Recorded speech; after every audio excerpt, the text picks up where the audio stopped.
Hello everyone, this is John from Western Maine Defensive Tactics. If you followed the little series of KZ videos that I've been doing here over the last year, you'll remember that in one of them, I can't remember which one of the later ones, that I mentioned that I wanted a parts machine to duplicate this machine here, a 1983 KZ750 belt. And I just happened to find one the other day. I found this machine in Vermont, and it's on Facebook Marketplace. I tend to get on there a couple of times a week and look for KZs just to see what they're going for, what's available, if there's parts available. This one happened to show up up in my neck of the woods, and so the other night I made a late night run to go get it and picked it up. And it's actually a pretty good machine. It's some ways it's in better shape than my original one. In some ways it's not. In a lot of ways, my machine is, the bike I bought first is more complete. This machine, this bike is missing side covers. It's missing the air box, the complete air system. But that is actually very common with these because people tend to take the original air box off and put on pod filters, which requires rejetting the carbs, or they're messing with the exhaust and trying to make a cafe racer out of it, which also you need to rejet the carbs and different air systems and stuff like that. But anyway, pretty happy I got it. I got it at a pretty reasonable price. There's a ton of really good parts on here, and I'll give you a quick walk around on it, and then we'll sit back up here. But what my plan is my primary interest in this was the engine. The engine has about 17,000 on it, which is less than half of what mine has on it. Mine is still running good. The engine is free, but I haven't got it started yet. I think the starter clutch is bad, but I'm not sure about that. I've got to do a little bit more research because I haven't dealt with the starter clutch. If I'd been able to crack this open before I bought it, I would have given a little less money for it, because the stator, from what the kid I bought it off from, the stator is bad. That's not a problem. I plan on replacing that anyway, because this bike has a modern three-phase stator in it. This still has the original stator in it, and my intention is to get this engine completely, if not completely overhauled. It probably doesn't need a complete overhaul, but get it in good, solid running condition so it's reliable. So when I've got 60,000 miles or so on this bike, I'll pull this engine to rebuild that, put this engine in it, and ride the bike. Rebuild the whole thing. But I'm going to pull individual components off this bike and use them as spares. But the only drawbacks to this bike were the stator cover was leaking. I pulled that off because the guy I bought it from didn't put a gasket in it, but he threw in a gasket when I bought the bike. So I just basically disassembled it and put the gasket in to keep it from leaking oil, because I want oil in the engine while it sits. And as I got into the bike, I discovered that, well, right here underneath that cover is where the oil filter goes. And if you take this cover off, there's another cover over this piece that is where the oil filter goes. That bolt is all chewed up, with vice grips or a pipe wrench even. It's been messed with pretty hard. And I pulled that off because of my own morbid curiosity, because in addition to that, there was like RTV or some kind of sealant all over that cover because they didn't have the proper gasket for it. Turns out they didn't have the proper oil filter in it either. They had a short paper oil filter that is actually very common to run into when you look up oil filter for KZ750. It's actually the filter for the KZ400 and possibly the 5.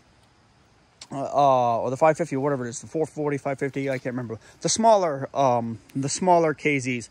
This runs, the KZ750s run the same filter as the 900s. It is a larger filter that is basically covered in metal.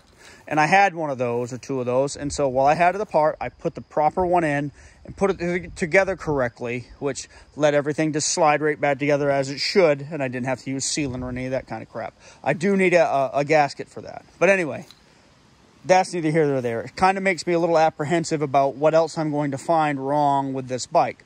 Now, like I said, I haven't got the engine started yet. I'm going to work on that a little bit tonight, see if we've got good spark and all that stuff. But it's got a lot of really good parts. The tires on it are actually pretty reasonable. The rims aren't too chewed up. There's not a lot of rust. The pipes are in pretty decent shape.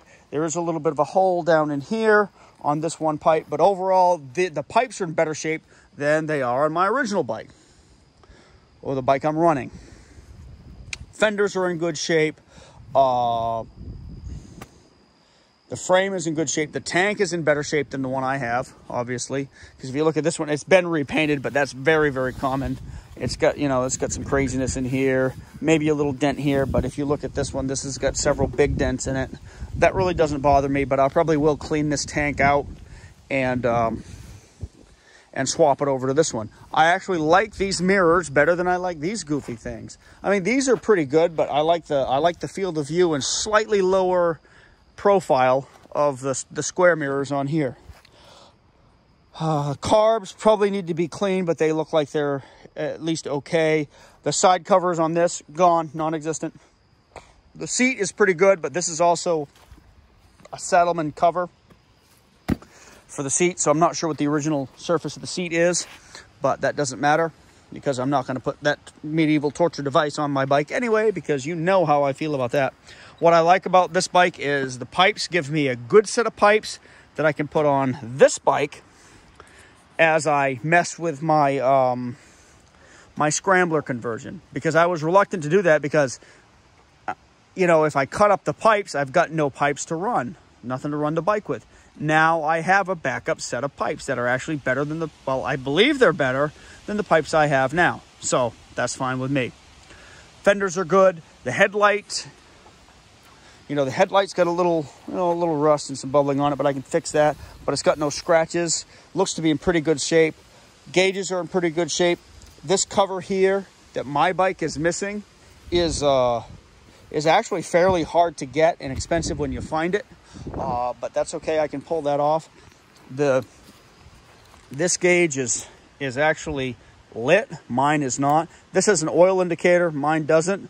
I'm not sure if my bike is wired for that or not. That's something I'll have to research a little bit. Switches are intact. Everything seems to work.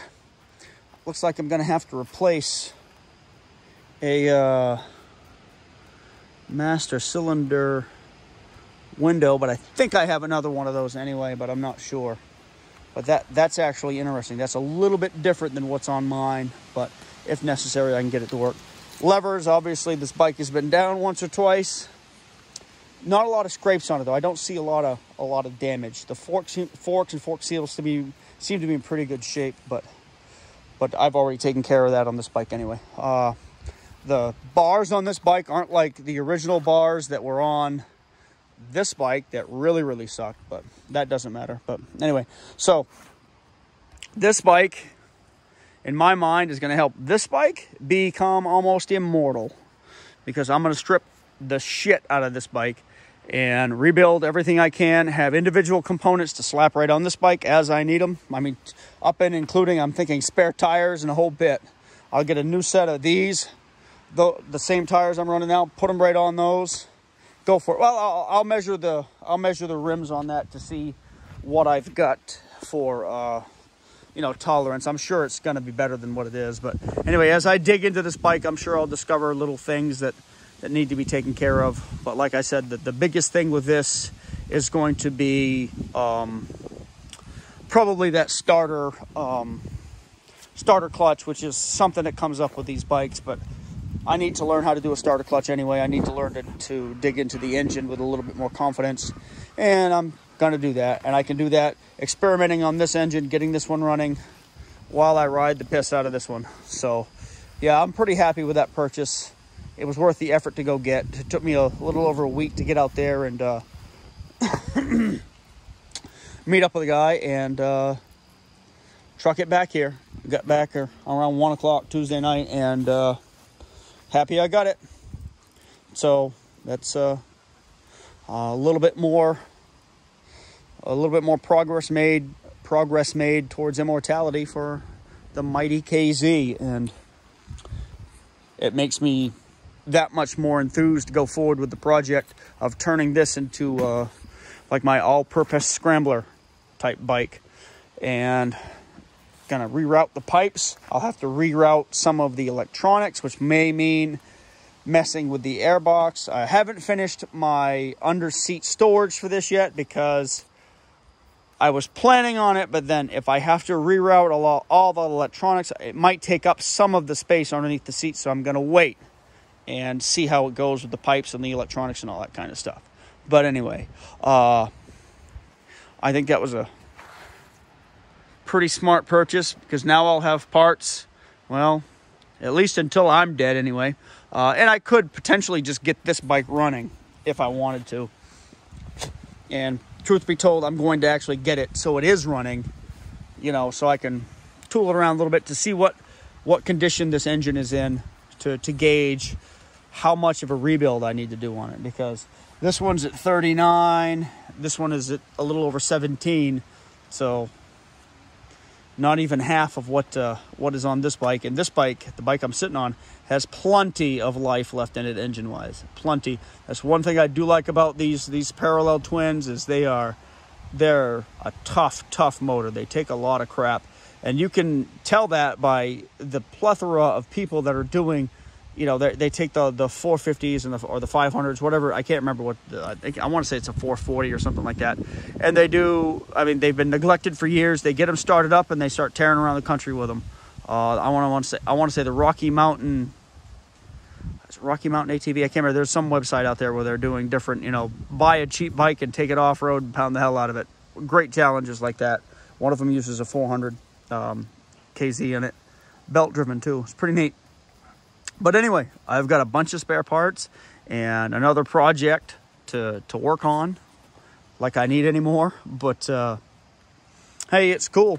I like it. And I really do like the KZ design. It's grown on me more and more. The more I ride the bike, the more I like it. It's a basic utilitarian design. It's very simple. It's getting easier for me to work on because I'm understanding more and more about the bike. I love the tires on it. I love the handlebars. I wish it had a bit more engine capacity. Oop, that's new. I'll have to recover this seat, but that's no great shakes, because I was going to go with a rib seat anyway. But yeah, it's a little bit more gas would be good, but there's plenty of room for me to do something back here. You know, tighten things up with some LEDs and get it taken care of. But anyway, I digress. But another look at the KZ twins, the soon to be immortal KZ. So anyway, well, hope you got a kick out of it. Just goes to show, keep your eyes peeled. Sometimes in your own backyard, exactly what you need shows up. Only took me, I don't know, 8-10 months to find another one, but here it is. See if I can find another one. You guys take care. See ya.